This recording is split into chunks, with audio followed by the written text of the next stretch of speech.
வணக்க நண்பர்களே. 7 ஜென்மத்துக்கும் சர்க்கரை வியாதியே வரக்கூடாதுன்னு நினைக்கிறீங்களா? 7 தலைமுறைக்கும் சர்க்கரை வியாதியே வரக்கூடாதுன்னு நினைக்கிறீங்களா? அப்போது நான் சொல்கிறத நீங்கள் செஞ்சுட்டு வாங்க. டைப் 2 சுகர் உள்ளவங்க இதை தாராளமாக செய்யலாம். கண்டிப்பாகவே சுகர் உங்களை விட்டு போயிடும். ஃபஸ்ட்டு பார்த்தீங்கன்னா, மாவுச்சத்துள்ள பொருள்களை நீங்கள் தவிர்க்கணும். அது முடிஞ்ச அளவுக்கு குறைச்சிக்கோங்க.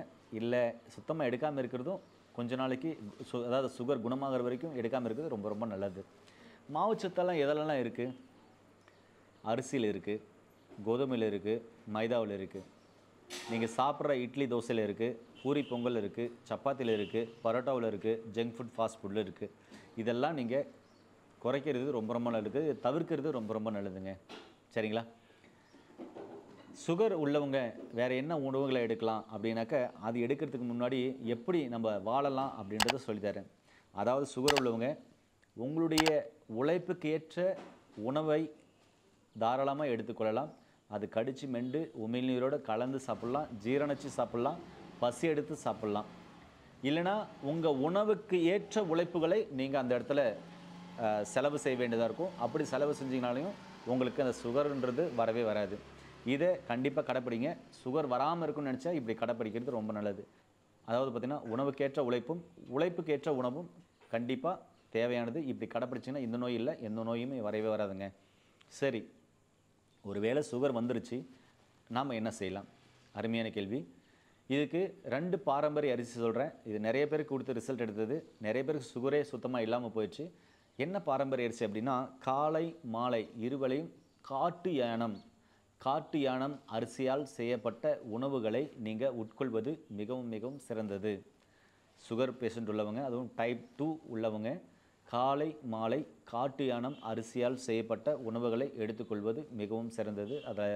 அதில் பார்த்திங்கன்னா ஃபைபர் அதிகமாக இருக்குது, தேவையான அளவு கார்போஹைட்ரேட் இருக்குது. ரொம்ப ரொம்ப அருமையாக இன்சுலினை சுரக்கும். அதே மாதிரி சர்க்கரை நோயை கட்டுக்குள் கொண்டு வந்துடும். பேங்க்ரேஸை நல்லா ஆக்டிவேட் பண்ணிவிடும்.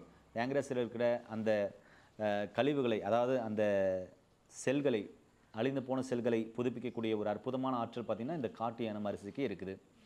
சரி, காலை இரவு காட்டு யானம் அரிசி. அப்போ மதியம் என்ன எடுக்கணும்? மதியம் சீரக சம்பா அரிசியால் செய்யப்பட்ட உணவுகளை எடுப்பது ரொம்ப ரொம்ப நல்லது.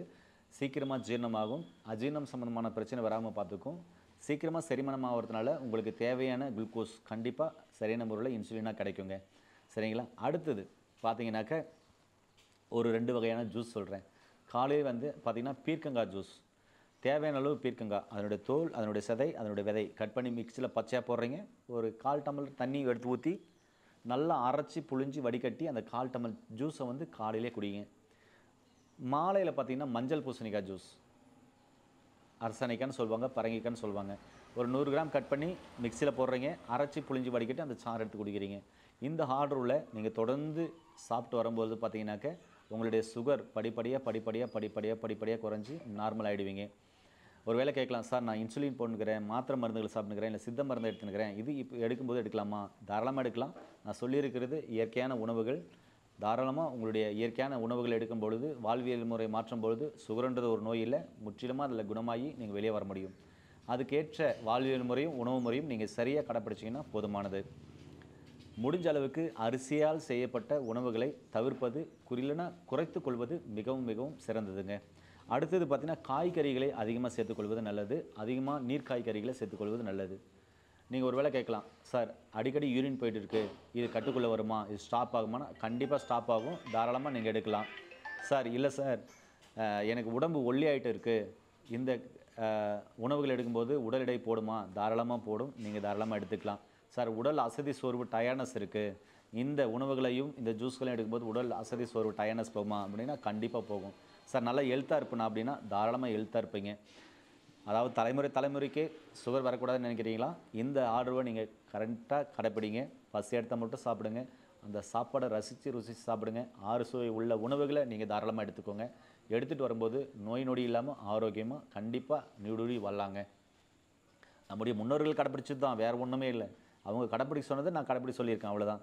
இதை கடைப்பிடிங்க, ஆரோக்கியமாக இருப்பீங்க. மீண்டும் இன்னொரு அருமையான பதிவில் உங்கள் அனைவரும் சந்திக்கும் வரை உங்களுக்கு விடைபெறுவது உங்கள் குடும்பத்தில் ஒருவனாக உங்கள் அன்பு சோனாரிதாஸ். நன்றி, வணக்கம்.